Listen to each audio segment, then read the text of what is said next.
ఆదికాండము 18వ అధ్యాయం మీకోసం.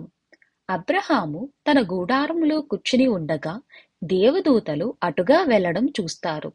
అప్పుడు అబ్రహాము పరిగెత్తుకుని వెళ్ళి వారిని ఆపి తన పైన దయ చూపమని, వారు కాసేపు తన గూడారము దగ్గరికి వచ్చి విశ్రాంతి తీసుకుని ఆహారం పుచ్చుకోవాలని అడుగుతారు. అందుకు వారు ఒప్పుకుంటారు. అబ్రహాము శారాను పిలిచి భోజనం సిద్ధం చేయమని చెప్తారు. అలా అబ్రహాము ఆ మనుష్యులకి ఆహారం పెట్టగా వారు భోజనం చేస్తుండగా, నీ భార్య అయిన శెరా ఏది అని అడుగుతారు. అబ్రహాము శెరాని చూపిస్తారు. వారు, మళ్ళీ ఈ రోజులు వచ్చే సమయానికి నీ భార్య అయిన శెరా తన కుమారుడితో ఉంటుంది అని చెప్తారు.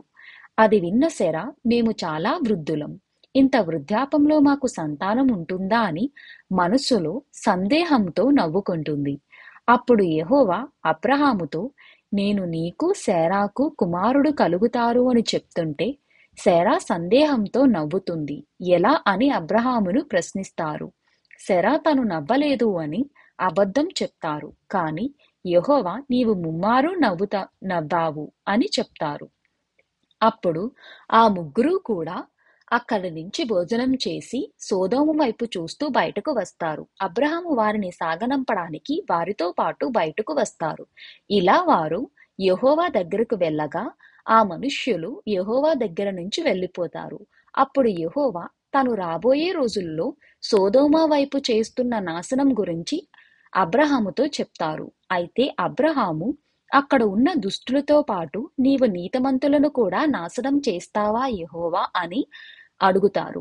అందుకు యెహోవా తాను నీతిమంతులను ఏమీ చేయను అని చెప్తారు.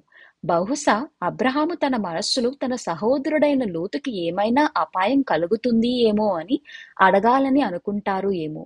అలా అడుగుతారు. కానీ ఆయన అడిగింది కేవలం నీతిమంతులు క్షేమంగా ఉంటారా లేదా అని మాత్రమే.